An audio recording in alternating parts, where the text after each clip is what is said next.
Hi, I'm Sahil Kapur, founder of IoT Space.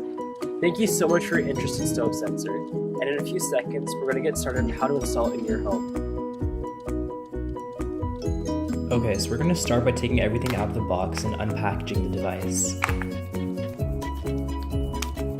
These right here are your wire holders. You're going to need them to keep your wire out of the way of the stove.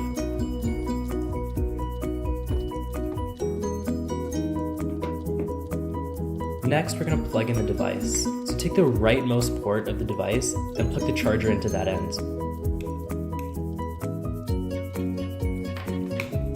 Once you plug it in, you should notice the light blue LED on the top of the device turn on. This means that it's booting up, and it'll take around 2 minutes and 30 seconds for it to actually start. When you see that pink light, it means the device is done booting up, and it'll start searching for Wi-Fi networks. Then take your device, in this case I'm using my iPad, and connect to the wireless network StoveSensor. Alright, next we're going to open up the web browser and go to the URL shown here. And once you're here, type in the name of your Wi-Fi and the password.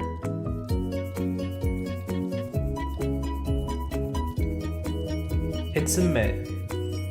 In about 1 to 2 minutes, you should see the LED on the device turn off, meaning it's connected to the internet. If it stays pink, that means there's trouble connecting to the internet, and you'll have to restart by unplugging your device and plugging it back in.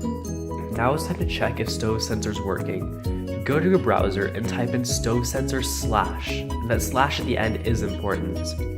In a few seconds, the web page should load, which shows you some of the temperature readings from the StoveSensor. When you aren't at home, it's a good idea to bookmark that remote URL so you can connect to your device, but when you are at home, using StoveSensor / will show you the latest data and the chart. Next, hit Settings. Put in the phone numbers you want here, starting with a +1 and without any parentheses or dashes. If you want to add more than one phone number, use a comma, and then type in the second phone number in the exact same format. The left on threshold is how long the stove has to be left on before you'll receive your first text message, and the notification interval is once it's been left on, it'll send you notification every set amount of minutes. When you're done, hit submit. Alright, next we're going to go into installing the device by the stove. Take the back of the double-sided tape and peel it off, and stick the device where it's away from any heat. Then take your wire holders and figure out a good path for the wire where it's out of sight, but it can still reach the top of the stove easily.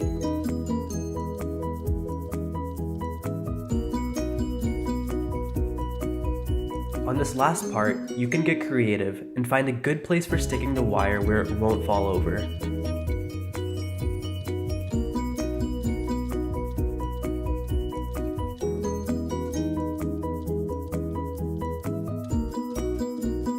With the device installed, you're ready to go and test it out to see if everything's working. Try turning the gas on, and you should see in about a minute or two the LED on the StoveSensor turn red.